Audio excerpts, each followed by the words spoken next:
Alright, fellow Facebook friends. This snowblower was bought by, purchased new by my soon-to-be mother-in-law's grandfather back in somewhere in the 70s, mid-70s maybe, we'll go with that. And her dad told me that he got it somewhere in the 80s maybe, 79, somewhere in the 80s. The man passed away, and I found it, I've noticed it for, I don't know, a year or so. It just sitting in the old man's place by his well house, and I noticed it had good compression. Well, I took the cover off, and the motor was preserved so well. Just unbelievable. It still wasn't locked up.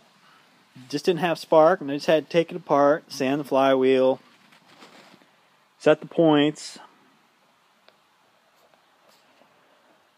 and surprisingly the points were still in good shape. And now my soon-to-be father-in-law, he said that this thing, he's been around that place for 24 years, and it's still got some work to be done, but I figured, well, get the motor first. As you noticed, it died when I was squeezing that lever. And that's probably because something with this big pulley and this auger, it's seized. I tried using some used oil on it, but I think I better just go get some new stuff. It still has the key, which works, and I have to prime it by seriously sticking my mouth on it and pushing air through it and blowing in it. But I had to rebuild the carburetor to get it to run like that. It's an $8 kit. I got it from Easy Small Engines. There's a place down in Union, Missouri. But I just thought it was crazy how nice this snowblower still looked. And this is not right. It's supposed to be a bar. It is not jerry-rigged, it is Gary-rigged, as the old man said, which I found to be very hilarious. I don't know what happened to the bar, but they could probably use a couple other things, new belt maybe. It's got its fair share of work that it needs. I'm thinking now, since I got it up and running right, I do need to replace a spring down here in the throttle, but that's not a big deal. I figured, well, it's up and running now. I got to get all this crap cleaned out of here. Let's take some soap and water to it, because it runs perfectly fine, and they do not put air filters on these because the air in the winter is so clean. In theory, you won't need one.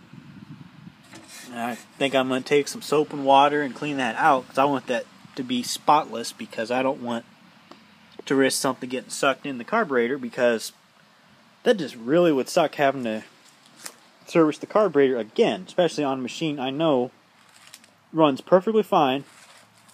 And it started first pour for me for that time. That's good, I thought.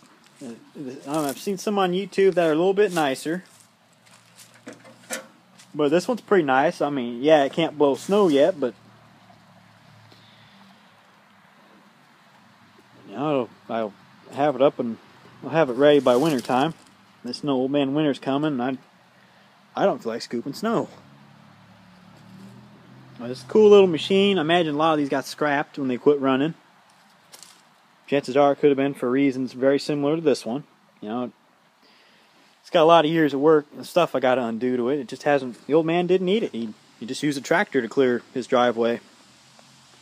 I don't blame him. He probably had bigger fish to fry anyways. So it's an old Tecumseh engine.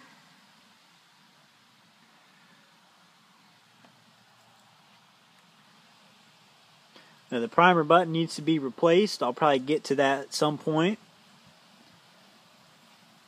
It's just sitting, waiting patiently. And that's all for now.